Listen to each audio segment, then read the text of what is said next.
আসসালামু আলাইকুম রহমতুল্লাহি ওয়া বারাকাতুহু। সম্মানিত দর্শক, ডক্টর মোহাম্মদ ইউনূস সরকারের একজন উপদেষ্টা তরুণ মিস্টার মাহফুজ, যাকে এ যুগের সিরাজুল আলম খান হিসেবে অনেকে অভিহিত করার চেষ্টা করেছেন। স্বয়ং ডক্টর মোহাম্মদ ইউনূস তাকে এই আন্দোলনের মাস্টার মাইন্ড হিসেবে পরিচয় করিয়ে দিয়েছেন বিশ্বমঞ্চে। এরপর থেকে তিনি সামনে চলে এসেছেন। তাকে যখন প্রধান উপদেষ্টার বিশেষ সহকারী করা হলো, আমরা সবাই আশ্চর্য হয়েছিলাম। এর কারণ হলো তিনি বাংলাদেশের পরিচিত কোনো মুখ নন, রাজনীতিতে পরিচিত মুখ নন। এমনকি যখন এই কোটা বিরোধী আন্দোলন তুঙ্গে, তখনও তার কোনো নামগন্ধ আমরা দেখিনি, শুনিনি, বুঝিনি।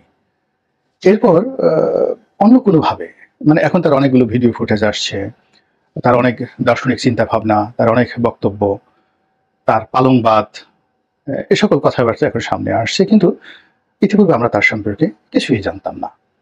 তো এই ভদ্রলোক ঢাকা বিশ্ববিদ্যালয়ে ল ডিপার্টমেন্টের ছাত্র ছিলেন, এখন আছেন কিনা আমি জানি না, ভর্তি হয়। তো সেই দিক থেকে তার লেখাপড়া, তার যে সহজাত মেধা, এটা নিয়ে কোনো সন্দেহ নেই। তো তিনি অতি সম্প্রতি প্রমোটেড হয়েছেন। আগে তিনি বিশেষ সহকারী ছিলেন ডক্টর মোহাম্মদ ইউনূসের সঙ্গে, এখন সেখান থেকে প্রমোটেড করে তাকে মন্ত্রীর মর্যাদা দিয়ে উপদেষ্টা করা হয়েছে, কিন্তু তাকে কোনো দপ্তর দেওয়া হয়নি, দপ্তরবিহীন। এবং এতে যে পরিবেশ তৈরি হয়েছে সেটা হলো তিনি দপ্তরবিহীন মন্ত্রী হিসেবে সব দপ্তরের উপরই আধিপত্য দেখাচ্ছেন, দেখাতে পারবেন বা দেখাবেন। দ্বিতীয়ত, তার যে অধিক্ষেত্র, কর্মের অধিক্ষেত্র, এটি এখন প্রধানমন্ত্রী যে কার্যালয় যেটি এখন ব্যবহার করছেন প্রধান উপদেষ্টা, সেখান থেকে ছড়িয়ে সারা বাংলাদেশে আনলিমিটেড হয়ে গেল। তো সেই মানুষটি একটি ফেসবুক স্ট্যাটাস দিয়ে শেয়ার করেছেন, কিন্তু আজকে তার এই বক্তব্য নিয়ে কথা বলছে এই কারণে যে আলটিমেটলি তিনি যে বক্তব্যটি দিয়েছেন এটি সারা বাংলাদেশে ভাইরাল হয়ে পড়েছে। তিনি যেটি বলেছেন যে একটি অনিবার্য গৃহযুদ্ধ, মানে গৃহযুদ্ধের যে পরিবেশ এটি তৈরি হয়ে গিয়েছে এবং এই যুদ্ধটা অনিবার্য, এটা হবেই, এরকম তার বক্তব্য। সবাই আলোচনা করেছে, আমি যেটা বলার চেষ্টা করছি আমার মতো করে। 2 নম্বর হলো যে এই যে গৃহযুদ্ধটা, এটি হবে নতুনদের সঙ্গে পুরনোদের। এখন পুরনো বলতে তিনি বয়স্ক মানুষ, the old man, the old culture, এগুলোর ব্যাপারে বলেননি। তিনি যেহেতু এখানে সমন্বয়ক হিসাবে, উপদেষ্টা হিসাবে, বিশেষ সহকারী হিসাবে একটি বিশেষ রাজনৈতিক মতাদর্শকে তিনি লালন করবেন বা করছেন। তো সেই অর্থে সমন্বয়করা যে রাজনীতি করতে চাচ্ছে এবং তারা যে রিসেট বাটন চেপে অতীতের সকল ইতিহাস মুছে দিয়ে 2024 সনের জুলাই এবং আগস্টের যে বিপ্লব, এখান থেকে একটি নতুন ধারাবাহিক রাজনৈতিক ইতিহাস তারা তৈরি করতে চাচ্ছেন। এবং এটা স্বয়ং প্রধান উপদেষ্টা একাধিকবার তিনি বলেছেন, এবং তার সেই রিসেট বাটন চাপা নিয়ে, জুলাই আগস্ট বিপ্লব নিয়ে, তার এই কথা নিয়ে নানান রকম বিতর্ক হয়েছে। তো এখন সবাই বলার চেষ্টা করছেন যে প্রধান উপদেষ্টা যে কথা বলেছেন, কিংবা আসিফ নজরুল সে যে কথা বলেন, বা প্রধান উপদেষ্টার প্রেস সচিব যে কথা বলেন, অন্যান্য উপদেষ্টারা যে কথা বলেন, সব কথার মূলত মাস্টার মাইন্ড হিসেবে মিস্টার মাহফুজ, তার একটা ভূমিকা থাকে এবং তার একটা প্রভাব থাকে, এবং he is the main man. এবং আমরা যদি বলি যে আসলে প্রধান উপদেষ্টা কাজ চালাচ্ছেন না, মূলত ডি ফ্যাক্টো প্রধান উপদেষ্টা বা প্রধানমন্ত্রী হিসাবে মিস্টার মাহফুজ এই সরকারকে চালাচ্ছেন। এটা খুব অত্যুক্তি হবে না। এর কারণ হলো বডি ল্যাঙ্গুয়েজ দেখবেন যে মিস্টার মাহফুজ তিনি যখন আসিফ নজরুল সাহেবের পাশে বসেন, তার শিক্ষক, তো সেখানে মনে হয় আসিফ নজরুল এখানে গৌণ, এবং মিস্টার মাহফুজের বসার ভঙ্গি, তার হাত নাড়ানোর ভঙ্গি, মাইক ধরানোর ভঙ্গি, তার কথা বলার মধ্যে ভঙ্গি, এটার সবকিছু দেখে মনে হয় যে সে লিড করছেন।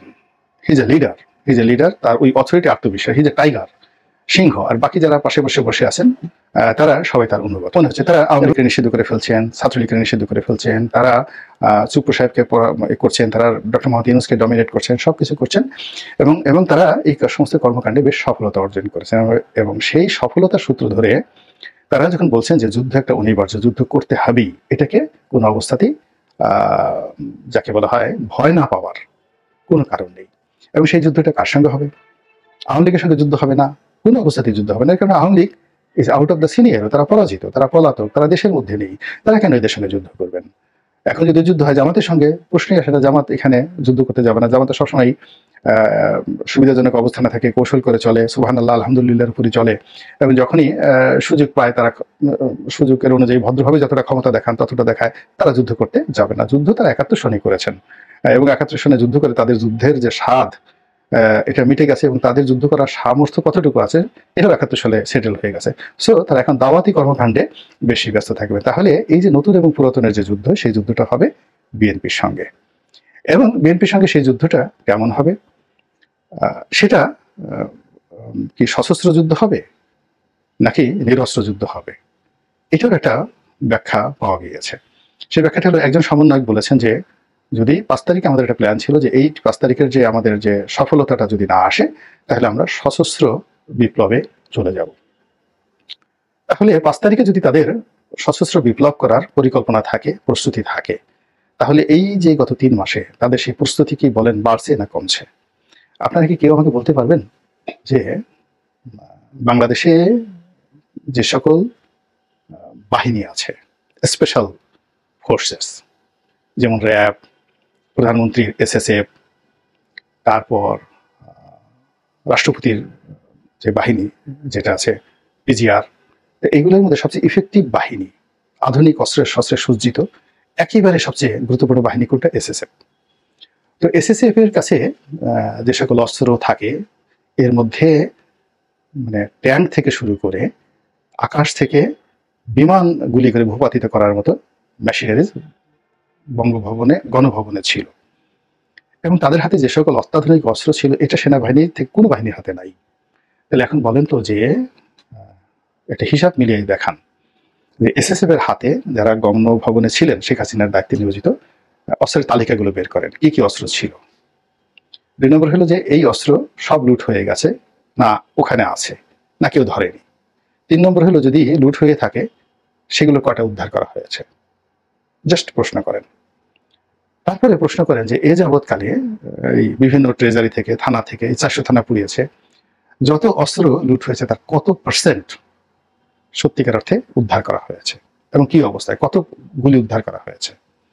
এই টোটাল জিনিসগুলো চিন্তা ভাবনা করে তারপরে যদি আপনি চিন্তা করেন যে একটা গৃহযুদ্ধ যদি হয়, কেউ যদি সশস্ত্র বিপ্লব করতে চায়, তাহলে তার পরিণতি বিএনপির জন্য কতটা ভয়ঙ্কর এবং ভয়ানক হতে পারে।